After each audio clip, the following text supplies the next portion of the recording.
ആരെങ്കിലും പ്രത്യേകിച്ച് എന്തെങ്കിലും ഒരു ഗൂഢാലോചന നടത്തി, ഇപ്പോൾ ഗൂഢാലോചന നടത്തി ചെയ്തു എന്നൊക്കെ പറയുമ്പോൾ ഞാൻ പറയുന്നത് ശത്രുവിൻ്റെ ശത്രുവിനെ മിത്രമാക്കുന്നതെന്നൊക്കെ പറയുന്നത് പോലെ, അതുപോലെ ഒരു ഇഷ്യൂ വേറൊരു അതിനെ ഉപയോഗിക്കാൻ പറ്റുമെന്ന് കണ്ടെത്തുന്നത് വഴി ആളുകൾ എല്ലാവരും കൂടെ ചേർന്ന് ഉൽപ്പാദിപ്പിച്ചെടുത്ത ഒരു സംഭവമായിട്ടാണ് ഞാനത് മനസ്സിലാക്കുന്നത്. കാരണം അതിനകത്തൊരു നേരിട്ടൊരു ബന്ധം എന്ന് പറഞ്ഞ് ഏതെങ്കിലും ആൾക്കാർക്ക് ഉണ്ടാകുക എന്ന് പറയുന്നത്, അല്ലെങ്കിൽ ആരെങ്കിലും പ്ലാൻ ചെയ്തതായിട്ട് എനിക്ക് അനുഭവിക്കാനേ കഴിഞ്ഞിട്ടില്ല. ഞാനത് കാണുന്നത് അങ്ങനെയാണ്. ഇപ്പോൾ എല്ലാവരും പറയും കരുണാകരനെ ഉപദ്രവിക്കും. കരുണാകരനൊക്കെ അവിടെ എത്തിപ്പെടുക ചെയ്യുന്നത്. കരുണാകരനെ അല്ലെങ്കിൽ ഇപ്പോൾ കോൺഗ്രസിൻ്റെ വിഭാഗങ്ങൾ തമ്മിലുള്ള വഴക്കിൻ്റെ ഭാഗമായിട്ടാണ് അതുണ്ടായതെന്നൊക്കെ വിചാരിക്കുകയൊക്കെ ചെയ്യുന്നത്. അതൊക്കെ ഉപയോഗിക്കപ്പെടുക എന്ന് പറയുന്നതാണ് സംഭവിച്ചിട്ടുള്ളതെന്ന് ഞാൻ കാണുന്നത്.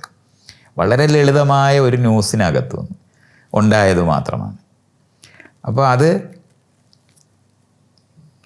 രണ്ട് മാലിക്കാർ സ്ത്രീകൾ അവരുടെ ഒരാളുടെ മകളെ എന്താണ് ബാംഗ്ലൂർ ഒരു സ്കൂളിൽ ചേർക്കാനായിട്ട് വരുന്ന വഴിക്ക് ഒരു ഇടനിലക്കാരനായിട്ടുള്ള ഒരു ഇടനിലക്കാരനെന്ന് പറയുന്നത് ISRO സ്ഥാപനവും റഷ്യ എന്ന് പറയുന്ന രാജ്യത്തിനകത്ത്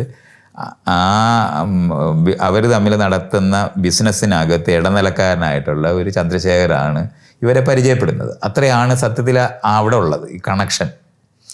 അത് കഴിഞ്ഞിട്ട് ഈ ചന്ദ്രശേഖരുടെ സുഹൃത്തായിരിക്കുന്ന ഒരു എൻജിനീയർ ഉണ്ട്. അദ്ദേഹവുമായിട്ട് ഈ സ്ത്രീകൾക്ക് ഒരു ബന്ധം ഉണ്ടായി എന്നുള്ളത് പറഞ്ഞാൽ അവർ ഈ പരിചയത്തിൻ്റെ മുകളിൽ ഈ പരിചയം ഉപയോഗിച്ച് ഈ കുഞ്ഞിനെ കൊണ്ടുപോയി ബാംഗ്ലൂർ ചേർക്കാനായിട്ട് ഉപയോഗിക്കുന്നതിന് വേണ്ടി നടത്തിയ ശ്രമമാണ് ആകെ അവിടെ ഉള്ളത്. അതാണ് നമുക്ക് അതിനകത്ത് കാണാൻ പറ്റുന്നത്. അവർ എൻജിനീയർ എന്ന് പറയുന്ന അയാളുടെ കൂടെ പഠിച്ചിരുന്ന IG, അത് ചന്ദ്രൻ എന്ന് പറയുന്ന ഒരു DGP ആയിട്ട് മാറുന്ന ഒരാളാണ്. അദ്ദേഹമാണ് ഈ സ്കൂളിലേക്ക് കുട്ടിക്ക് റെക്കമെൻഡേഷൻ കൊടുക്കുന്നതൊക്കെ. ഇതിനകത്തൊന്നും തന്നെ ഈ കരുണാകരനോ അല്ലെങ്കിൽ രമൺ ശ്രീവാസ്തവോ ഒന്നും വരുന്നതായിട്ട് ആ സമയത്ത് നമുക്ക് കാണാനേ കഴിയുന്നില്ല. ഇത് പത്രത്തിനകത്തെ റിപ്പോർട്ടുകളിനകത്തൂടാണ് IG എന്ന് പറയുന്ന ആൾ രമൺ ശ്രീവാസ്തവയാണെന്ന് വരികയും, രമൺ ശ്രീവാസ്തവ എന്ന് പറയുന്ന ആൾ കരുണാകരൻ്റെ വലം കൈയാണെന്ന് അറിയപ്പെടുന്ന പോലീസ് ഉദ്യോഗസ്ഥനായിട്ട് വരികയും, ആ പോലീസ് ഉദ്യോഗസ്ഥൻ എന്ന് പറയുന്ന ആൾ ഇവിടുത്തെ നോർത്ത് ഇന്ത്യൻ ലോബിയും സൗത്ത് ഇന്ത്യൻ ലോബിയും തമ്മിലുള്ള വഴക്കിനകത്തെ ഒരാളായിട്ട് നിൽക്കുന്ന ഒരു പവർ സ്ട്രഗിളുണ്ട് ഈ IAS-കാരുടെ ഇടയിലുണ്ടാകുന്ന, അല്ലെങ്കിൽ IPS-കാരുടെ ഇടയിലൊക്കെ ഉണ്ടാകുന്ന തരത്തിലുള്ള സ്ട്രഗിളാണത്. ഇവിടെ IPS-ആയിട്ട് ബന്ധപ്പെട്ട് നിൽക്കുന്ന ആ സ്ട്രഗിളാണ്. ഇപ്പോൾ ഈ വടക്കേ ഇന്ത്യയിലുള്ള ഉദ്യോഗസ്ഥന്മാരായിരിക്കുന്നവർ കേരളത്തിൽ പണിയെടുക്കുന്നു, കേരളത്തിലുള്ളവർ പണിയെടുക്കുന്നവർ തമ്മിലുള്ള ഒരു ഇത്തരത്തിലുള്ള സ്ട്രഗിളുകളൊക്കെ ഇതിനകത്ത് എല്ലാം നിൽപ്പുണ്ട്.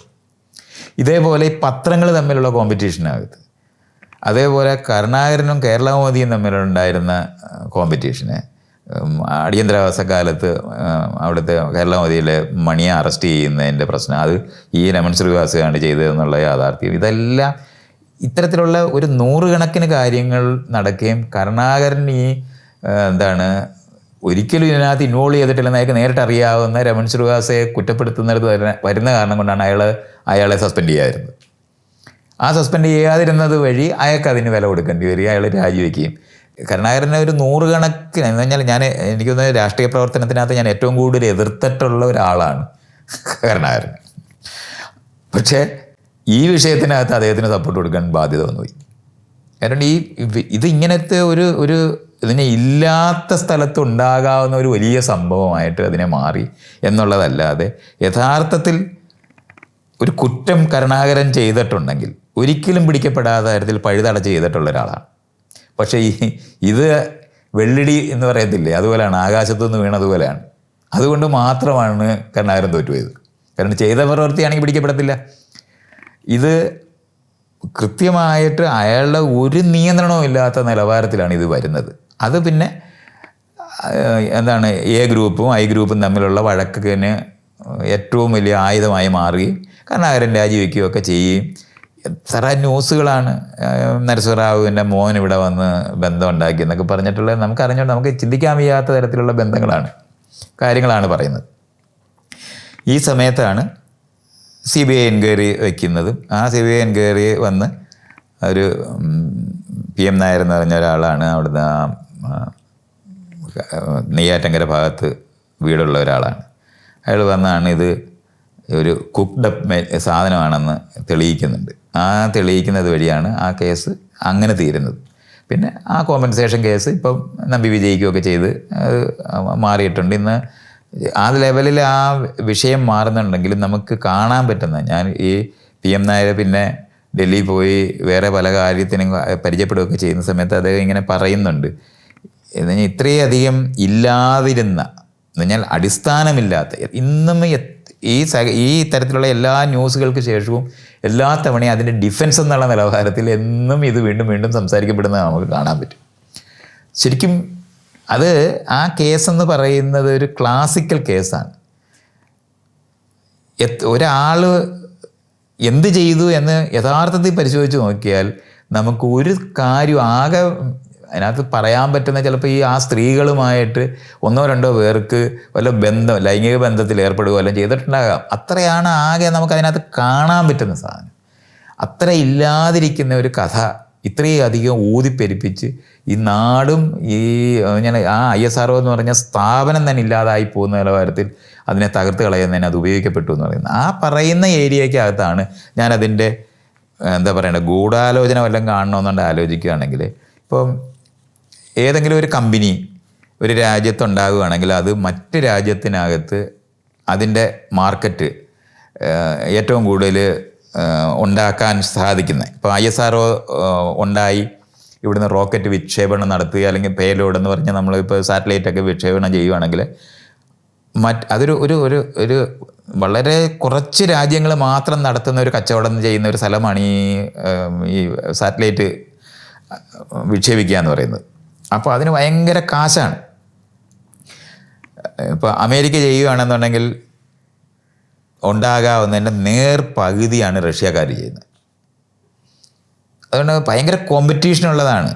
ആ സ്ഥലത്ത് ഇന്ത്യക്കാർ ചെയ്യുകയാണെന്നുണ്ടെങ്കിൽ അതിനും താഴെയായിട്ട് ആ ചിലവ് കുറയും. അപ്പോൾ ഇത് കാരണം കൊണ്ട് ഇത്തരത്തിലുള്ള ഒരു സ്ഥാപനം ഇന്ത്യ പോലുള്ള ഒരു 3-4 ലോക രാജ്യത്ത് വികസിക്കുന്നത് ഈ വികസിച്ച് നിൽക്കുന്ന രാജ്യങ്ങളിലുള്ളവർക്ക് തടസ്സമായി നിൽക്കുന്നതുകൊണ്ട് ഇത് തകർക്കാൻ അവർ ശ്രമിക്കുമെന്നൊക്കെ നമുക്ക് കാണാൻ പറ്റും.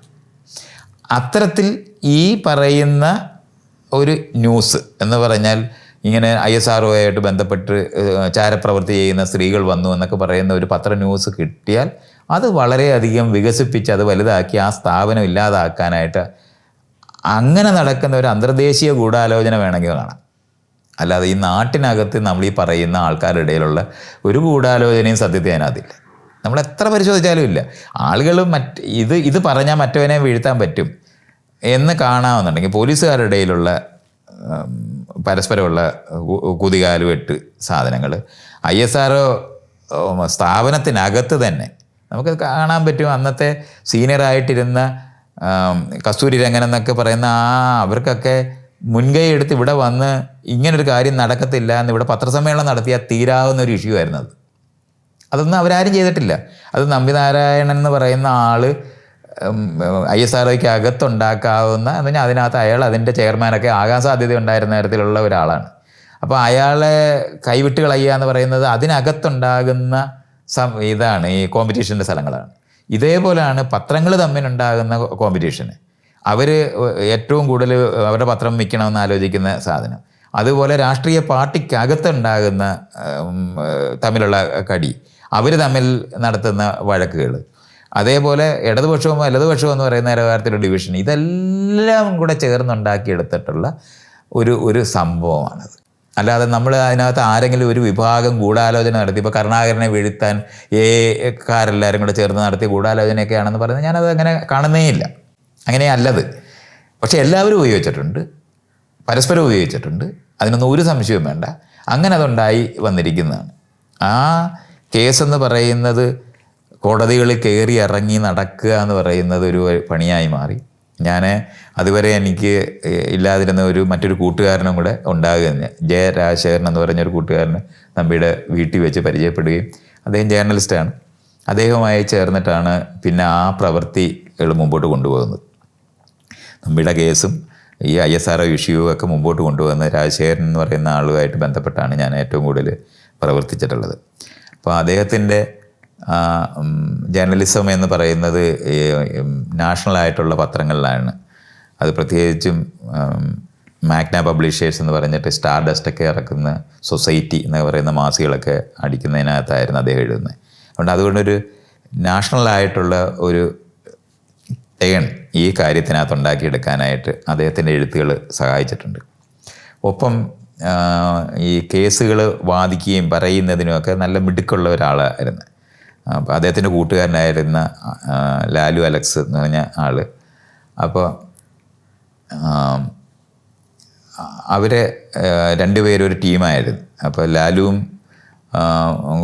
കൂട്ടത്തിലുണ്ടായിരുന്ന കാരണം കൊണ്ട് ഇവരെ പുറത്തിറക്കി കൊണ്ടുവന്ന് ആദ്യം ഫൗസിയ ഹസനായിരുന്നു പുറത്ത് വന്നത്. അവരെ കൊണ്ടുപോയി എയർപോർട്ടിൽ നമ്മൾ കയറ്റി വിടുന്നുണ്ട്. അതൊരു നല്ല അനുഭവമായിരുന്നു. കാരണം എളുപ്പമല്ലാത്ത പ്രവൃത്തിയായിരുന്നു അതൊക്കെ. ആ അവസാനത്തെ എന്ന് പറഞ്ഞാൽ ഇവരെയും കൊണ്ട് ഞങ്ങൾ പോകുന്നതിന് ഈ ഒരു കോടതിയുടെ അനുവാദം എന്ന് പറഞ്ഞാൽ ലോക്കൽ കോടതിയുടെ അനുവാദം മേടിക്കേണ്ട ആവശ്യമുണ്ടായിരുന്നു. അത് എടുക്കാൻ പോകുന്ന സമയത്ത് അതിന് തടസ്സമിടാനായിട്ട് പിന്നത്തെ DGP ആയിട്ട് വന്ന സെൻകുമാർ അവിടെ എത്തിയിട്ടുണ്ടായിരുന്നു. അത്ഭുതം തോന്നിപ്പോകുന്ന തരത്തിലാണ് നമുക്ക് ഒരിക്കലും അവിടെ അതിന് തടസ്സം ഉണ്ടാക്കുന്ന ഒരു കംപ്ലൈൻറ്റ് അവിടെ എഴുതി അപ്പോൾ അവിടെ ഇടാനായിട്ട് അദ്ദേഹം വന്നിട്ടുണ്ട്.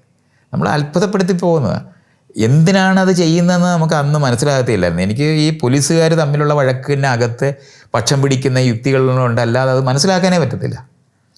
എന്തായാലും ഫൗസിയ ഹസനെ കൊണ്ടുപോയി വിടുന്നുണ്ട്. അത് കഴിഞ്ഞ് പിന്നെ ഒരു വർഷം കൂടെ കഴിഞ്ഞിട്ടാണ് ഈ മറിയം റഷീദ പുറത്തിറങ്ങുന്നത്. അവരെ പുറത്തിറക്കുന്ന സമയത്ത് മറിയം റഷീദെ പുറത്തിറക്കി വരുമ്പോഴത്തേന് ഈ കേസ് ഏതാണ്ട് അങ്ങ് തീർന്ന അവസ്ഥയായിരുന്നു. അത് കാരണം കൊണ്ട് അതിനെ അവർക്കൊരു സ്വീകരണം, എനിക്കും അവർക്കും കൂടെ ഒരു സ്വീകരണമൊക്കെ അവിടെ PT ചാക്കോ മെമ്മോറിയൽ ഹാള് ഉണ്ട്. അവിടുത്തെ ടവറിൽ വെച്ചിട്ട് എനിക്ക് തോന്നുന്നത് ഈ മന്ത്രി ഗണേശനായിട്ടിരുന്ന സിനിമാ താരം ഗണേശനും അദ്ദേഹത്തിൻ്റെ അച്ഛൻ ബാലകൃഷ്ണ പിള്ളയൊക്കെ കൂടാണ്. പക്ഷേ അതൊരു നമ്മുടെ ഒരു സ്പിരിറ്റിന് പറ്റുന്ന തരത്തിലുള്ള ഒരു സ്വീകരണമൊന്നും അല്ലായിരുന്നു. എന്തായാലും അങ്ങനെ ഒരു സാധനമൊക്കെ അവരവിടെ ചെയ്യുകയൊക്കെ ചെയ്തിരുന്നു. അത് കഴിഞ്ഞിട്ട് അവരെ കൂടെ ശരിക്കും പറഞ്ഞാൽ ആ എയർപോർട്ടിൽ കൊണ്ടുപോയി അങ്ങ് വിടുവാൻ കഴിഞ്ഞത് ഞാൻ അന്ന് ചെയ്തിട്ടുള്ള സാധാരണഗതിയിൽ മറ്റു പ്രവൃത്തികളെക്കാളും കൂടുതൽ ഒരു സന്തോഷം തരുന്ന ഒരു പ്രവൃത്തിയായിരുന്നു. എളുപ്പമല്ല എന്ന് പറഞ്ഞാൽ നമുക്ക് ജീവിതത്തിനകത്ത് നല്ല വില കൊടുക്കേണ്ടി വന്നിട്ടുള്ള പറഞ്ഞാൽ ഒരേ സമയത്ത് തന്നെ കരുണാകര വിരുദ്ധമായ സമരത്തിന് എതിര് നിൽക്കുന്നു എന്നുള്ള നിലവാരത്തിൽ ഇടതുപക്ഷക്കാർ വിമർശിക്കുന്നത്, മറ്റുള്ളവരെല്ലാവരും ഇത് യഥാർത്ഥത്തിൽ നടന്ന ഒരു സംഭവമാണെന്നും യഥാർത്ഥത്തിൽ ഉള്ളതാണെന്നും വിശ്വസിക്കുന്ന ഒരു അവസ്ഥയിൽ നമ്മൾ ശരിക്കും പറഞ്ഞാൽ ഡിസ്ക്രെഡിറ്റഡ് ആകുന്ന തരത്തിൽ അനുഭവിക്കേണ്ടി വന്ന ഒരു സമയമാണ് അതൊക്കെ. അത് പലതരത്തിൽ പത്രത്തിനകത്തൊക്കെ ന്യൂസിനകത്തൊക്കെ നമ്മൾക്ക് എത്രയോ കോടിക്കണക്കിന് രൂപയും ഒക്കെ ആൾക്കാർ തന്നു ഒക്കെ പറഞ്ഞിട്ടുള്ള തരത്തിൽ കാശ് കൊടുത്ത് മേടിച്ചിട്ടാണ് ഞാനതൊക്കെ ചെയ്യുന്നതെന്നൊക്കെ പല തരത്തിലുള്ള തരത്തിലുള്ള ആക്ഷേപങ്ങളൊക്കെ നമ്മൾ അനുഭവിക്കേണ്ടി വന്നിട്ടുള്ളതാണ്.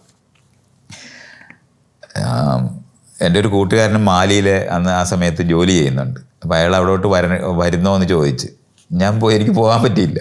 കാര്യം ഈ മറിയം റഷീദയും ഫൗസിയ ഹസനും ഉള്ളത് കൊണ്ട് ഞാൻ മാലിയിൽ പോയാൽ പിന്നെ അത് തന്നെ വേറൊരു ന്യൂസായി മാറുമെന്ന് അറിയുന്ന കാരണം കൊണ്ട് എനിക്ക് പോകാനും പോലും പറ്റിയിട്ടില്ല. അത്രയും നമ്മൾ ജീവിതത്തിനകത്ത് നെഗറ്റീവായി ചെയ്ത പ്രവൃത്തി, അതുവരെ ചെയ്തിരുന്ന എല്ലാ പ്രവൃത്തികൾക്കും നെഗറ്റീവായി അനുഭവിച്ചു പോയൊരു സ്ഥലമായിരുന്നു അത്. ഇന്നിപ്പോൾ നമ്മൾ ഇരുന്ന് ഈ നമ്പിനാരായൺ കോമ്പൻസേഷനൊക്കെ മേടിച്ച് നിൽക്കുന്ന ഈ ഒരു കാലമല്ലത്. ശരിക്കും പറഞ്ഞാൽ അപമാനിതമായിട്ടും അതുപോലെ തന്നെ രാജ്യദ്രോഹി, അതാണ് അതിനകത്തെ സ്ഥലം, രാജ്യദ്രോഹിയായി പോയ ഒരു സ്ഥലവും കൂടെ. അങ്ങനത്തെ ഒരു സ്ഥലത്തായിരുന്നു മനുഷ്യാവകാശ പ്രവർത്തനം എന്ന് പറഞ്ഞ് ചെന്ന് പെട്ടുപോയ ഒരു സ്ഥലം. ആ വർക്ക് പക്ഷേ ജീവിതം മാറ്റിക്കളഞ്ഞ ഒരു പ്രവൃത്തിയാണ്. ഈ ധാരണകളെല്ലാം നമ്മൾ മനസ്സിലാക്കുന്നത് പോലല്ല നാടെന്നുള്ള എല്ലാ തരത്തിലും തിരിച്ചറിവുണ്ടായി പോകുന്ന എന്ത് തരത്തിലുള്ള സംഭവവും നമ്മുടെ എല്ലാം ജീവിതത്തിൽ വരാൻ സാധ്യതയുണ്ടെന്നും അപ്രതീക്ഷിതമായി ലോകത്തിനെ നമ്മൾ കാണേണ്ടതുണ്ടെന്നൊക്കെ എനിക്ക് ബോധ്യപ്പെടുത്തി തരുന്നത്. കാരണം ഈ നമ്പിനാരായണൻ ഈ അറസ്റ്റ് ചെയ്യപ്പെടുന്നതിന് തൊട്ട് മുമ്പ് വരെ ISROയിലെ എനിക്ക് തോന്നുന്നൊരു 4 or 5 ഡിപ്പാർട്ട്മെൻറ്റ് നോക്കുന്ന ആളായിരുന്നു. ആ ആള് ഒരു ദിവസം കൊണ്ട് ആരും അല്ലാതായി പോകുന്നതും ലോകത്തിലെ ഏറ്റവും വലിയ ദ്രോഹിയായി മാറിപ്പോകുന്നതൊക്കെ സംഭവിക്കും. നമ്മളിങ്ങനെ ഇതൊന്ന് നമുക്ക് ജീവിതം അങ്ങനെ അപ്രതീക്ഷിതമായി മാറിപ്പോകാൻ പറ്റും എന്ന് നമ്മൾ ഒരു തരത്തിലും മനസ്സിലാക്കാൻ പറ്റത്തില്ല എന്ന് തോന്നുന്ന തരത്തിൽ മാറിപ്പോകാൻ പറ്റുമെന്നൊക്കെ മനസ്സിലായി പോയൊരു ദിവസമാണ് ആ അനുഭവം. മനുഷ്യർ എന്നും ആലോചിക്കുക ആക്സിഡൻറ്റ് പോലെ കാണണം, അങ്ങനെ പറ്റത്തുള്ളൂ. ഞങ്ങളൊരു മരുന്ന് മേടിക്കാൻ ഇറങ്ങിയിട്ട് വണ്ടി ഇടിച്ച് ചത്തുപോയി എന്ന് പറയുന്ന പോലെ തന്നെ അതുവരെ ഉണ്ടായിരുന്ന ഒരു പ്ലാനും ഒന്നും ഇല്ലാതായി പോകുന്ന പോലെ വലിയ ആക്സിഡൻ്റ് ആയിട്ട് മനസ്സിലാക്കുന്ന പോലെ തിരിച്ചറിയാനേ ആ തരത്തിലുള്ള അനുഭവങ്ങൾ ഉണ്ടാവുള്ളൂ. ഇത് ഈ പ്രവർത്തനങ്ങൾ ചെയ്യുന്ന ഒരു സമയത്ത് തന്നെയായിരുന്നു ഈ മെൻ്റൽ ഹെൽത്തിൻ്റെ മേഖലയിൽ ഉള്ള മറ്റു വർക്കുകൾ ഞാൻ ചെയ്തിരുന്നത്. അപ്പോൾ സമ്മേളനം നടത്തി ഞാൻ ഒരു മെൻ്റൽ ഹെൽത്ത് എക്സ്പെർട്ടായിട്ട് മാറിയിരിക്കുന്നതും ഇതേ സമയത്ത് തന്നെയാണ്. അപ്പോൾ അതുകൊണ്ട് അത്തരത്തിലുള്ള മാനസികാരോഗ്യത്തിൻ്റെ മേഖലയിലുള്ള മനുഷ്യാവകാശ പ്രവർത്തനങ്ങൾ എന്ന് പറഞ്ഞിട്ട് നമ്മൾ കുറേ കാര്യങ്ങൾ ആ സമയത്ത് ചെയ്യുന്നുണ്ട്. അങ്ങനത്തെ ഒരു മീറ്റിങ്ങൊക്കെ സംഘടിപ്പിക്കുകയും മാനസികാരോഗ്യം എന്ന് പറയുന്ന, അതുവരെ ഭ്രാന്താശുപത്രി എന്നൊക്കെ പറയുന്ന വാക്ക് മാറ്റി മാനസികാരോഗ്യം എന്ന് മാറ്റാനായിട്ട് നമുക്ക് അത്തരത്തിലുള്ള പ്രവൃത്തി കൊണ്ട് കഴിയുകയൊക്കെ ചെയ്തിരുന്നു. അങ്ങനെ എല്ലാ ശരിക്കും പറഞ്ഞാൽ ഇൻസ്റ്റിറ്റ്യൂഷണലായിട്ടുള്ള നെയിംസൊക്കെ മാറുന്നുണ്ട് ആ സമയത്ത്. നമ്മൾ കണ്ണുപൊട്ടനും പൊട്ടിയും എന്നൊക്കെ വിളിച്ചിരുന്ന ആൾക്കാർ ഹാൻഡിക്യാപ്ഡ് എന്ന് പറയുന്ന വികലാംഗർ എന്ന് വിളിക്കുന്നിടത്തേക്ക് മാറുകയും അതിനുശേഷം ഭിന്നശേഷിക്കാരായി ഇന്ന് മാറുന്നത് പോലെ തന്നെയായിരുന്നു ഈ മാനസികാരോഗ്യ കേന്ദ്രമായിട്ട് ഭ്രാന്താശുപത്രി മാറുന്നത്. ഇങ്ങനെ പേര് മാറ്റി സ്റ്റിഗ്മറ്റൈസേഷൻ ഒഴിവാക്കണമെന്ന് പറയുന്ന ആ മേഖലയിലുള്ള വർക്കുകളും കാര്യങ്ങളും, അതുപോലെ തന്നെ ജനറൽ ഹോസ്പിറ്റലിനകത്ത് സൈക്കോളജിക്കൽ മെഡിസിൻ എന്നാണ്, മാനസികം എന്നുള്ള വാക്ക് തന്നെ ഉപയോഗിക്കാതെ നമ്മൾ ആ പേരൊക്കെ എഴുതി വയ്ക്കുകയൊക്കെ ചെയ്യുന്ന തരത്തിൽ പൊതുബോധം മാറ്റാനായിട്ട് മാനസികാരോഗ്യത്തിൻ്റെ മേഖലയിലുള്ള ആൾക്കാരുടെ പ്രവർത്തനങ്ങളും എല്ലാം നമ്മൾ ചെയ്യുന്നുണ്ട്. ഈ സമയത്ത് എന്നെ ഇംഗ്ലണ്ടിലേക്ക് ഇൻവിറ്റേഷൻ വരുന്ന ഒരു സമയമാണ്. അങ്ങനെ ആദ്യമായിട്ട് ഇടികൊള്ളാതിരിക്കാൻ എടുത്ത പാസ്പോർട്ട് ഉപയോഗപ്പെടണം എന്ന് തീരുമാനിക്കുന്ന സ്ഥലത്ത് ഞാനെത്തി. 20 വർഷം കഴിഞ്ഞ് ഞാൻ 75 ഞാൻ പാസ്പോർട്ട് എടുക്കുന്നത്. 95 അത് എക്സ്പയറായി. ആ എക്സ്പയറായി പോയ പാസ്പോർട്ടിനകത്ത് ഈ പേര് ഇങ്ങനെ എഴുതി വെച്ചാൽ മതി എന്നൊക്കെ എഴുതിയിരുന്ന ആ സാധനമൊക്കെയാണ് ഞാനത് കൊണ്ടുപോയി ഒരു പാസ്പോർട്ട് റിന്യൂ ചെയ്യുന്ന ട്രാവൽ ഏജൻസി കൊടുത്ത്. അപ്പോൾ എൻ്റെ പേര് ഗസറ്റിൽ പബ്ലിഷ് ചെയ്തിട്ടില്ലാതാണല്ലോ ഇത് സംഭവിച്ചിട്ടുള്ളത്. പക്ഷേ ഇത്തവണ ഞാൻ എൻ്റെ റേഷൻ കാർഡ് ഇതിനിടയ്ക്ക് നാട്ടിൽ നിന്ന് ഞാൻ ഇത് കമ്മ്യൂട്ട് ചെയ്ത് അതിൻ്റെ പേപ്പർ ഉണ്ടാക്കുന്നുണ്ട്.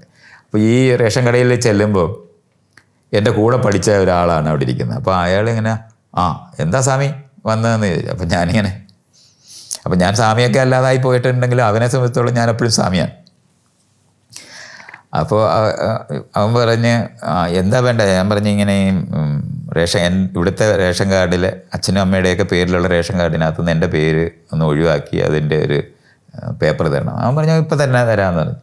അപ്പോൾ അതിനകത്ത് മൈത്രേയൻ എന്ന് എഴുതി തന്നത്. അല്ലാതെ എൻ്റെ കൂടെ പഠിച്ചിരുന്ന ആളാണ്, എൻ്റെ പേര് സതീഷാണെന്ന് അറിയുന്ന ആളാണ്. പക്ഷെ അവൻ സ്വാമിയായിട്ട് എന്നെ അറിയുന്ന കാരണം കൊണ്ട് അവൻ മൈത്രേയൻ എന്ന് എഴുതിയാണ് തരുന്നത്. അതും കൊണ്ട് ഞാനിവിടെ വന്ന് തിരുവനന്തപുരത്ത് വന്ന് റേഷൻ കൊടുത്ത് റേഷൻ കാർഡും കിട്ടി. അത് ഉപയോഗിച്ചിട്ടാണ് പിന്നെ റേഷൻ വാങ്ങുകയും ചേച്ചിയുടെ അമ്മയ്ക്ക് ഗ്യാസ് എടുക്കുന്നതിന് ഉപയോഗിക്കുകയൊക്കെ ചെയ്യുന്ന തരത്തിൽ റേഷൻ കാർഡ് ഉണ്ടായിരുന്നു. ആ റേഷൻ കാർഡും ഈ പഴഞ്ചൻ പാസ്പോർട്ടും കൂടെ ചേർത്തിട്ടാണ് ഞാൻ കൊടുക്കുന്നത്. അതുകൊണ്ട് സ്വാഭാവികമായിട്ട് ഈ മൈത്രേയൻ എന്ന് എഴുതിയിരിക്കുന്ന പേരിൽ തന്നെ പാസ്പോർട്ട് ഇഷ്യൂ ചെയ്ത് വരികയും ചെയ്തു. ആ പാസ്പോർട്ട് ഉപയോഗിച്ചിട്ടാണ് ആദ്യം എനിക്ക് കിട്ടിയ ഇൻവിറ്റേഷൻ എന്ന് പറയുന്നത് ഇറ്റലിയിലൊരു ഈ മെൻ്റൽ ഹെൽത്തിൻ്റെ കോൺഫറൻസ് വയ്ക്കുന്നുണ്ട്. അപ്പോൾ ഞാൻ അതിൻ്റെ ചീഫ് ഗസ്റ്റായിട്ടാണ് എന്നെ വിളിക്കുന്നത്. അപ്പോൾ എൻ്റെ കൂടെ ഡോക്ടർ സുരാജ് മണിയും വരുന്നുണ്ട്. അപ്പോൾ ഞങ്ങൾ രണ്ടുപേരും കൂടെ പോകാനായിട്ട്, അപ്പം സുരാജ് മണിയാണെന്നുണ്ടെങ്കിൽ സ്ഥിരം അമേരിക്കയിൽ പോയി മറ്റേ ബിൽക്കളൻ്റെ ഇതുമൊക്കെ മേടിച്ചു വന്ന ആളെന്നുള്ള നിലവാരത്തിൽ ഗ്രീൻ കാർഡൊക്കെ അതുപോലത്തെ പേപ്പറൊക്കെ ഉള്ള മനുഷ്യനുമൊക്കെയാണ്. അപ്പോൾ ആ ഒരു 3 ദിവസം മുമ്പാണ് നമ്മൾ ബോംബെയിലാണ് ഇറ്റലിക്കുള്ള എംബസി ഉള്ളത്. ബോംബെ പോയി. ബോംബെയിൽ ഇദ്ദേഹത്തിൻ്റെ ഭാര്യയുടെ വീടുണ്ട്. അതുകൊണ്ട് അവിടെ പോയി താമസിച്ചുകൊണ്ട് നമ്മൾ ഞാൻ അവിടെ ചെല്ലുക, പാസ്പോർട്ട് കൊടുക്കുക, അവർ സ്റ്റാമ്പ് ചെയ്ത് തരിക, അത് മേടിച്ച് നമ്മൾ രണ്ട് ഈ അവിടുത്തെ ഇൻവിറ്റേഷൻ നമ്മുടെ കയ്യിലുണ്ട്. അപ്പോൾ അതുകൊണ്ട് അങ്ങോട്ടങ്ങ് ചെയ്യുക, വേറെ ഒന്നുമില്ല, ഒന്നും ആലോചിക്കുന്നില്ല, അങ്ങോട്ട് പോവുകയാണ്. അപ്പോൾ ഇവിടുന്ന് ഒരാഴ്ചത്തെ അവധിയൊക്കെ അദ്ദേഹം എഴുതി കൊടുത്ത് എല്ലാവരോടും ടാറ്റയൊക്കെ പറഞ്ഞാണ് ഞങ്ങൾ അങ്ങോട്ട് പോകുന്നത്. അങ്ങനെ ബോംബെ പോയി ഇറങ്ങി ഈ എംബസി ചെന്ന് പേപ്പറൊക്കെ രണ്ടുപേരും ഇത് കൊടുത്ത് അവിടെ ഇരിക്കുന്ന അത് നോക്കുന്ന ആ സ്ത്രീയുണ്ട്, അവരെന്നെ ഇങ്ങനെ ഒന്ന് നോക്കി. അപ്പോൾ എൻ്റെ വേഷം എന്ന് പറയുന്നത് ഒരു ഈ ജുബായൊക്കെ ഇട്ട് താടിയൊക്കെ വെച്ച് അവളിങ്ങനെ നോക്കുമ്പോൾ തന്നെ ശരിയല്ലാത്ത ഒരുത്തനാണിവൻ എന്ന് ഒറ്റ നോട്ടത്തിൽ തന്നെ അവർക്ക് മനസ്സിലായി. അതുകൊണ്ട് അവരത് എൻ്റെ പാസ്പോർട്ട് അങ്ങോട്ട് മാറ്റി വെച്ചിട്ട് ഡോക്ടർ പാസ്പോർട്ടും എടുത്ത്. അപ്പോൾ ഡോക്ടറാണെന്നുണ്ടെങ്കിൽ എനിക്കൊന്ന് ഒരു 3 മാസം കൂടുമ്പോൾ ഇംഗ്ലണ്ടിലും അമേരിക്കയിലും ഒക്കെ പോകുന്ന ആളാണ്. അതെല്ലാം നോക്കിയിട്ട് അവർ ഒന്നുകൂടെ എന്നെ നോക്കി വെച്ച് റിജക്റ്റ് ചെയ്ത് ഇങ്ങി തന്നു. ഈ ഡോക്ടർക്ക് ആലോചിക്കാൻ പറ്റുന്നില്ല. അതുകൊണ്ട് ഒരുപാടും ഇല്ലാതെ അയാൾ എല്ലായിടവും പോയിക്കൊണ്ടിരുന്നത്, അയാൾക്ക് മനസ്സിലാകുന്നേ ഇല്ല. അവൾ റിജക്റ്റ് ചെയ്തത് എന്നെ നോക്കിയിട്ടാണ്. ഞാൻ ഇറ്റലി പോയാൽ തിരിച്ചു വരത്തില്ലെന്ന് ഒറ്റ നോട്ടത്തിൽ അവർക്ക് തോന്നി. അത്രയാണ് സംഭവിച്ചത്. എന്നിട്ട് പാസ്പോർട്ടിന് അവർ വിസ റിജക്റ്റ് ചെയ്തു. അപ്പം ഫുൾ എല്ലാ പേപ്പറും സകല സാധനവും ഉണ്ട്, അവിടുന്ന് ഇൻവിറ്റേഷനും സകലതും ഉണ്ട്. പക്ഷെ അവർ റിജക്റ്റ് ചെയ്തു. ഡോക്ടർക്ക് ഇത് ആലോചിക്കാൻ തന്നെ പറ്റുന്നില്ല എന്താ സംഭവിച്ചതെന്ന്. അദ്ദേഹം ഡൽഹിയിലേക്ക് വിളിക്കുന്ന, കേരളത്തിലേക്ക് വിളിക്കുന്ന, അങ്ങനെ ഒരു ദിവസം മുഴുവൻ രാവിലെ തൊട്ട് വൈകുന്നേരം വരെ അറിയാവുന്ന ഈ അധികാരത്തിലിരിക്കുന്ന മുഴുവൻ ആൾക്കാരെയും. അപ്പോൾ അവസാനം ഡൽഹിയിൽ നിന്ന് അവിടുത്തെ എംബസിയിലുള്ള ഹൈക്കമ്മീഷണർ തന്നെ നേരിട്ട് ഇടപെട്ട് ഞങ്ങൾക്ക് വിസ ശരിയാക്കുന്നുണ്ട്. പക്ഷേ വിസ ശരിയാക്കുമ്പോഴത്തേന് അവിടുത്തെ കോൺഫറൻസ് തീർന്നു. 2 ദിവസം എടുത്ത്. അപ്പോൾ ഞങ്ങൾ ചെന്നാൽ ഉടനെ പറഞ്ഞ് അന്ന് തന്നെ പോയി അവിടുത്തെ കോൺഫറൻസിനകത്ത് അറ്റൻഡ് ചെയ്ത് പോരാനാണ് വന്നത്. വെറുതെ 3 ദിവസം ബോംബെയിൽ ഈ പറയുന്ന ഈ സുരാജ് മണി ജീവിതം പാഴാക്കി ഫോൺ വിളിച്ചു എന്നുള്ളതല്ലാതെ ഒന്നും തന്നെ സംഭവിക്കാൻ ഞങ്ങൾ രണ്ടുപേരും കൂടെ ഒരു പ്രയോജനമില്ലാതെ 3 ദിവസം അവിടെ പോയി ഇരുന്ന് തിരിച്ചു പോരുക എന്നുള്ളതാണ് സംഭവിച്ചത്. അങ്ങനെ ആദ്യത്തെ വിദേശയാത്ര അവിടെ വെച്ച് തീർന്നു. അത് അപ്പം ഇംഗ്ലണ്ടിലുള്ള അവർക്ക് ഭയങ്കര പ്രശ്നം. കാരണം ഇംഗ്ലണ്ടിലേക്ക് എന്നെ വിളിച്ചിരുന്നെങ്കിൽ ഇംഗ്ലണ്ടിൽ ചെന്ന് കഴിഞ്ഞാൽ ചെങ്കൻ വിസ കിട്ടി ആ ഇറ്റലിയിലും പോകുന്നതിന് ഒരുപാടും ഇല്ലായിരുന്നു. അപ്പോൾ അങ്ങനത്തെ ഒരു ഇത് കാരണം കൊണ്ട് അവർ പിന്നെ ചെയ്തതെന്ന് പറഞ്ഞാൽ 1 മാസത്തിനകത്ത് തന്നെ ഇംഗ്ലണ്ടിലൊരു കോൺഫറൻസ് വെച്ച്, അത് ഏഷ്യൻ സൊസൈറ്റി എന്ന് പറഞ്ഞിട്ടുള്ള ഒരു ഇവരുടെ ആഭിമുഖ്യത്തിലാണ് മെൻ്റൽ ഹെൽത്ത് തന്നെ ബന്ധപ്പെട്ട ഒരു, ഇപ്പോൾ ഏഷ്യൻ കമ്മ്യൂണിറ്റി മുഴുവനും കൂടെ ഒന്നിച്ച് വരുന്ന ഒരു ഭാഗമാണ്. അവിടെ അത് ലണ്ടനിൽ നിന്ന് കുറച്ചുകൂടെ ദൂരെയായിട്ട് ബിർമിംഗ്ഹാം എന്ന് പറയുന്ന സ്ഥലത്താണ് അത് വെച്ചിരുന്നത്. അപ്പോൾ അവിടേക്ക് ഇൻവിറ്റേഷൻ വന്ന്, ആ ഇൻവിറ്റേഷൻ വന്ന സമയത്ത് ഇത്തവണ ജയശ്രീയും കൂടെ വന്നു.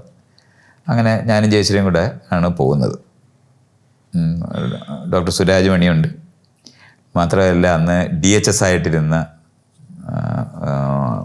ആ സമയത്ത് അവിടെ DHS ആയിട്ട് വർക്ക് ചെയ്തിരുന്ന അദ്ദേഹത്തിന് രാജൻ, DHS ആയിട്ടിരുന്ന രാജനും ഉണ്ട്. ഞങ്ങൾ 4 പേരും കൂടെയാണ് പോകുന്നത്. അവിടെ ചെന്ന് ഈ കോൺഫറൻസിനകത്ത് അറ്റൻഡ് ചെയ്യുന്നു. അപ്പോൾ ഞങ്ങൾ അന്ന് ആദ്യം ഇവിടെ വെച്ച് കണ്ടിരുന്നവർ എല്ലാവരും വീണ്ടും അവിടെ ഉണ്ട്.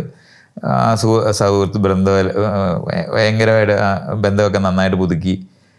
ഞാനന്ന് മൈനോറിറ്റി ഇഷ്യൂ എന്ന് പറയുന്ന മേഖലയിലുള്ള മാനസിക പ്രശ്നങ്ങളെ പറ്റിയാണ് എഴുതിയിരുന്നത്. അത് ഞാൻ ഇങ്ങനെ വായിച്ച് പേപ്പർ ഒരു പകുതി കിടക്കുന്ന സമയത്ത് ഒരു സ്ത്രീ ഉറക്കെ അങ്ങ് കരയാൻ തുടങ്ങി. ഒരു കോൺഫറൻസിനകത്താണ്. അപ്പം നമ്മളിങ്ങനെ കഥയൊക്കെയോ അല്ലെങ്കിൽ സിനിമയൊക്കെ വായിക്കുമ്പോൾ ആളുകൾ കരയുന്ന പോലെയാണ് അവർ കരയുന്നത്. കാരണം ഞാൻ ഈ മൈനോറിറ്റി ഇഷ്യൂ എന്ന് പറയുന്ന മേഖല എന്ന് പറഞ്ഞാൽ ഇപ്പോൾ ഇന്ത്യ പോലുള്ള അല്ലെന്നുണ്ടെങ്കിൽ ഏതെങ്കിലും രാജ്യത്തുള്ള ആൾക്കാർ മറ്റൊരു രാജ്യത്ത് പോയാൽ അവിടെ പോയി അവർ എങ്ങനെയാണ് മൈനോറിറ്റി ആയിട്ട് മാറുകയും ആ മൈനോറിറ്റി ആയിട്ട് മാറുന്നവരുടെ മാനസിക പ്രശ്നങ്ങൾ എന്താണ്, അവരും അവരുടെ കുട്ടികളും തമ്മിലുള്ള ബന്ധങ്ങളിലുണ്ടാകുന്ന പ്രശ്നങ്ങൾ എന്താണ്, ഇങ്ങനെയുള്ള മേഖലയാണ് ഞാൻ എഴുതിയിരുന്നത്. അപ്പോൾ ആ എഴുതിയിരിക്കുന്നതെന്ന് പറയുന്നത് വിദേശത്ത് പോയി ജീവിക്കുന്ന ആൾക്കാർ സ്വാഭാവികമായി അനുഭവിക്കുന്ന ഒരു പ്രശ്നമാണ്. അപ്പോൾ ഞാനിതിങ്ങനെ വായിക്കുന്ന സമയത്ത് ആ സ്ത്രീ അവരുടെ വീടിനകത്ത് അവരനുഭവിക്കുന്ന പ്രശ്നത്തിനകത്ത് അങ്ങനെ തന്നെ അങ്ങോട്ടൊക്കെ കാണാൻ തുടങ്ങി. അപ്പം ഇത്രയാണ് ഞാൻ നമ്മുടെ നാട്ടിൽ നിന്ന് നമ്മൾ പോകുന്ന സമയത്ത് സ്വാഭാവികമായിട്ട് പറ്റുന്നതെന്ന് പറഞ്ഞാൽ നമ്മുടെ നാട്ടിൻ്റെ ഒരു ഐഡൻറ്റിറ്റി നമ്മൾ പേറും. ആ പേറുന്നത് ഒരു ട്രാപ്പ് പോലെ ആയി മാറും. ആ ലോകത്ത് നമ്മളെവിടെയാണ് പോയി ജീവിക്കുന്നത് ആ രാജ്യത്തിൽ നിന്ന് അന്യപ്പെട്ട ഒരു ബോധരൂപീകരണം നമുക്കുണ്ടാകും. ഇങ്ങനെയായിരിക്കും ഇവിടുന്ന് പോകുന്ന ആളനുഭവിക്കുന്നത്. അടുത്തത് മക്കൾ വളരുന്നത് ആ നാട്ടിലെ ആൾക്കാരായിട്ട് ബന്ധപ്പെട്ട് അവിടുത്തെ കുട്ടികളുടെ കൂടെ കളിച്ച് വളരുന്നതാണ്. അവർ ആ നാട്ടുകാരുടെ ബോധത്തിലായിരിക്കും വളരുന്നത്. അപ്പോൾ ഇവർ തമ്മിലുണ്ടാകുന്ന ഇവിടുന്ന് പോയിട്ട് എന്നാൽ ഇപ്പോൾ കേരളത്തിൽ നിന്ന് യാത്ര ചെയ്യുന്നവനെ ഗൾഫിൽ പോയാൽ ഗൾഫിൽ കേരളം ഉണ്ടാക്കി ജീവിക്കുക എന്ന് പറയുന്നതായിരിക്കും അവർ ചെയ്യുന്നത്. പക്ഷെ മക്കൾ ആ നാട്ടുകാരായിട്ടുള്ള കുട്ടികളുമായിട്ട് കളിക്കുന്നവരും വളരുന്നവരായിട്ട് മാറും. അപ്പോൾ ഇവർ വീട്ടിനകത്ത് ഭയങ്കര സംഘർഷം ഉണ്ടാകും. അപ്പോൾ ഈ ഏരിയയാണ് ഞാൻ അങ്ങോട്ട് എഴുതുന്നത്. അപ്പോൾ ഞാനിത് എഴുതുന്ന സമയത്ത് ഈ സ്ത്രീ ഇതിങ്ങനെ കണ്ടുകൊണ്ടിരിക്കുമ്പോൾ അവരുടെ വീട്ടിനകത്ത് അപ്പം അവർ വഴക്കിട്ടുകൊണ്ടിരിക്കുന്നത്. കാരണം അത് ഈ കോൺഫറൻസ് കഴിയുമ്പോൾ അവരെന്നോട് പറയുന്നുണ്ട്, നിങ്ങൾ പറയുമ്പോൾ ഞാനും എൻ്റെ മകനായിട്ട് ഇന്ന് രാവിലെ വഴക്കിട്ടിട്ട് വരികയായിരുന്നു, അത് തന്നെ നിങ്ങൾ എഴുതിയിരിക്കുന്നതെന്നൊക്കെ പറഞ്ഞ്. അത് ഒരു ഞാൻ പറഞ്ഞാൽ ഏതെങ്കിലും ഒരു കേരളത്തിൻ്റെയോ അല്ലെങ്കിൽ ഇന്ത്യയുടെയോ ഒന്നും പ്രശ്നമല്ല. ലോകത്ത് എവിടെയും മൈനോറിറ്റി ആയിരിക്കുന്ന ആൾക്കാർ വലിയൊരു മെജോറിറ്റി സ്ഥലത്ത് എത്തിച്ചേർന്നാൽ അവർ ക്ലസ്റ്റർ ചെയ്യുകയും ഹഡിൽ ചെയ്യുകയും അവരുടേതായ കൊച്ചു ലോകത്തിനകത്ത് ഈ വലിയ നഗരത്തിനകത്ത് ഒറ്റപ്പെടുകയും ചെയ്യുക എന്ന് പറയുന്ന ഒരു വലിയ പ്രോസസ്സിനകത്ത് പെട്ടുപോകും. നമ്മൾ വിചാരിക്കുന്ന പോലെയല്ല, നമുക്ക് എളുപ്പമല്ല. നമ്മളായിരുന്നു കൊണ്ട് വലിയൊരു സംസ്കാരത്തിനകത്ത് അവരായി മാറുക എന്ന് പറയുന്ന സംഭവം ചെയ്യാനൊക്കത്തില്ല. അപ്പം നമ്മളല്ലാതായിക്കൊണ്ട് മാത്രമേ അന്യരാകാനൊക്കത്തുള്ളൂ, അവരാകാനൊക്കത്തുള്ളൂ. ഇത് ചെയ്യാൻ കഴിയാതെ പോയിട്ട് ഇൻ്റഗ്രേഷൻ നടക്കത്തേയില്ല. പക്ഷെ കുഞ്ഞുങ്ങളായിരിക്കുന്ന സമയത്ത് സ്വാഭാവികമായിട്ട് അവരുടെ ഒത്ത് വളരുന്ന കാരണം കൊണ്ട് അവർ രൂപപ്പെടും. അപ്പോൾ ഒരു നമ്മുടെ എന്ന് പറഞ്ഞാൽ ഈ മൈനോറിറ്റി ആയിട്ടിരിക്കുന്നവർക്ക് എന്നും ഉണ്ടാകുന്നതാണ് ഈ ഐഡൻറ്റിറ്റി ക്രൈസിസ്. ഇങ്ങനെ ഉണ്ടാകും.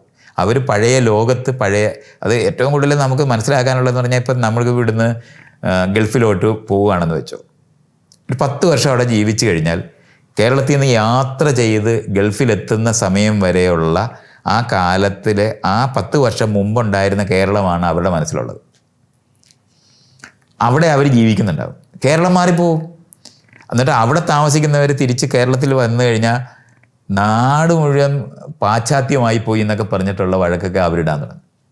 അവരവിടെ ശരിക്കും പറഞ്ഞാൽ ഒരു കുടുക്കിനകത്ത് വിടുന്നുണ്ട്. ആ കുടുക്കെന്ന് പറയുന്നത് ഈ ഐഡൻറ്റിറ്റി, ഇവിടെ രൂപപ്പെട്ട ഐഡൻറ്റിറ്റിയും കാലഘട്ടവും അങ്ങനെ തന്നെ പറിച്ച് അവിടെ കൊണ്ടുപോയി അതിൻ്റെ നടുവിൽ അത് മാറാതിരിക്കാൻ വേണ്ടി ഈ നാട്ടിലുണ്ടായിരിക്കുന്ന ഒരു രാജ്യത്തിനകത്തുണ്ടായിരിക്കുന്ന എല്ലാ അസംബന്ധം പിടിച്ച ആചാരങ്ങളും പ്രാക്ടീസ് ചെയ്തുകൊണ്ടിരിക്കുക. അവർ ഈ ഐഡൻറ്റിറ്റി നിലനിർത്താൻ ഇങ്ങനെ ചെയ്തെടുക്കുന്ന കാരണം കൊണ്ട് ആ നാടിനകത്ത് അവർ ഇൻ്റഗ്രേറ്റ് ചെയ്യപ്പെടാതിരിക്കുക എന്ന് പറയുന്നൊരു വശവും ഉണ്ടാകും.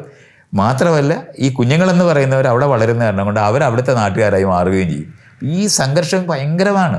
ഇതെല്ലാ വിദേശത്ത് പോയ ആൾക്കാർ, ഇപ്പം നമുക്ക് ഈ മോദിക്ക് വോട്ട് കൊടുക്കുന്ന ഇന്ത്യക്കാരായിരിക്കുന്ന അമേരിക്കക്കാരും ഇന്ത്യക്കാരായിരിക്കുന്ന ഓസ്ട്രേലിയക്കാരും ഇന്ത്യക്കാരായിരിക്കുന്ന യൂറോപ്യൻസും മുഴുവനും ഈ സംഭവത്തിനകത്താണ് ജീവിക്കുന്നത്. അവരുടെ തലയ്ക്കകത്തൊരു ഇന്ത്യക്കാരായിട്ടിരിക്കുന്ന ഒരു സാധനമുണ്ട്. പഴയ എന്തോ വലിയ സംഭവത്തിലാണ് എന്ന് പറഞ്ഞാൽ ഈ ഐഡൻറ്റിറ്റി ക്രൈസിസ് ആണ്. ആ രാജ്യത്തിനകത്ത് അവിടുത്തെ ആളുകളുടെ ഇടയിൽ നമ്മൾ വേറെയാണെന്നും നമ്മൾ ഇവർക്ക് ശരിക്കും പറഞ്ഞാൽ ഏത് രാജ്യത്തെയും മെജോറിറ്റി ഈ മൈനോറിറ്റി ആയ ആൾക്കാരുടെ മുകളിൽ മോശമായി പെരുമാറുന്നുണ്ടാകും. അതിനെ റെസിസ്റ്റ് ചെയ്യാനായിട്ടുള്ള ഏറ്റവും എളുപ്പം അവർ ഈ ഹഡിൽ ചെയ്യുക എന്ന് പറയുന്ന മെക്കാനിസം. ഇതാണ് സംഭവിക്കുന്നത്. അപ്പോൾ നമുക്ക് അത്ഭുതം തോന്നും. നമ്മളെക്കാളും കൂടുതൽ ഇന്ത്യക്കാരായിട്ടിരിക്കുന്ന ഈ വിദേശത്ത് ജീവിക്കുന്നവരാണ് ഇന്ത്യക്കാരാണ്. മാറില്ല, അവർ ട്രാപ്ഡായി പോകുന്ന ഈ ഒരു പ്രശ്നത്തിൻ്റെ ഏരിയയാണ് ഞാൻ അതിനകത്ത് ടച്ച് ചെയ്തത്. അപ്പോൾ അത്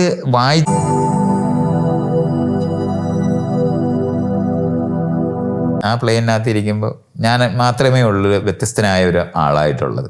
ബാക്കി മുഴുവൻ പേരും അയർലൻഡിലേക്ക് പോകുന്ന ആൾക്കാർ മാത്രമാണ്. അവരെല്ലാവരും വെള്ളക്കാർ എന്ന് നമ്മൾ പറയാവുന്നവരാണ്. ഇങ്ങനെ കാറിനകത്തിരുന്നിട്ട് ഒരു 10 കിലോമീറ്റർ പോയിട്ട് ഒരു മനുഷ്യനെ റോഡിൽ കണ്ടില്ല. തുറന്നു കഴിഞ്ഞാൽ ഭയങ്കര മനുഷ്യർ യഥാർത്ഥത്തിൽ ജീവിക്കുന്നത് അവിടുത്തെ ബാറുകളിലാണ്. അത് നമുക്കാണെങ്കിൽ ഇവിടുത്തെ കൾഷാപ്പ് എന്ന് പറയുന്നതൊക്കെ അങ്ങ് മോശപ്പെട്ട സ്ഥലമല്ലേ.